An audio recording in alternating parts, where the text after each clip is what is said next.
নমস্কার, কেমন আছেন সবাই? শিশিরির কুকিং হাউসে আপনাদের সবাইকে স্বাগত জানাই। আমি শিশিলি। আশা করছি আপনারা সকলেই ভালো আছেন। টাটকা সবজি নিয়েছি, বেগুন, টমেটো, ধনেপাতা, কাঁচা লঙ্কা, তার সাথে নিয়েছি পেঁয়াজ, শুকনো লঙ্কা। আজ বাঙালির রান্নাঘরে সকলের কিন্তু চেনা এই প্রিয় পদ, সহজ রেসিপি বেগুন পোড়া। বেগুন, টমেটো, শুকনো লঙ্কা মাটির উনুনে পুড়িয়ে নিয়েছি। এটা কিন্তু খুবই সহজ। মাটির উনুনে পোড়ালে এর যে ধোঁয়াটে গন্ধ, এটা কিন্তু ভালো লাগে।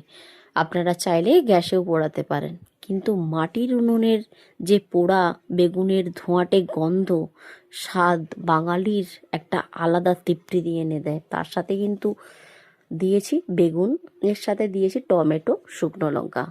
টমেটোর যে উপরের স্কিনটা পুড়ে গিয়েছে ওটাকে আস্তে আস্তে করে তুলে নিলাম, আর বেগুনের যে উপরের স্কিন আছে আস্তে করে ছালটা ছাড়িয়ে নিয়েছি। এরপর কলা পাতায় এটা মাখবো। কলা পাতা নেওয়ার কারণ, কলা পাতাতে আমার খুব ভালো লাগে যে কোনো মাখামাখি জিনিসগুলো।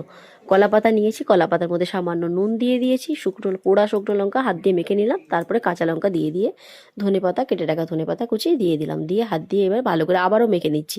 মেখে নেওয়ার পরে বেগুনটাকে দেখবো মধ্যিখান থেকে বেগুনটা ঠিক আছে কিনা। তার কারণ অনেক সময় বেগুনের মধ্যে পোকা থাকে, তো সবকটা এইভাবে দেখে নিলাম, না বেগুনের মধ্যে সব কিছুই ঠিক আছে, পোকা নেই।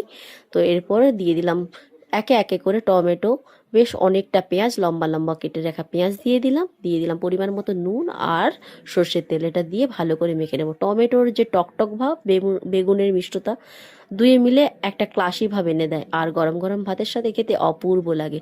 ভালো যদি লাগে নিশ্চয়ই লাইক শেয়ার কমেন্ট করতে ভুলবেন না। যেন ভালো থাকবেন, সুস্থ থাকবেন, টাটা।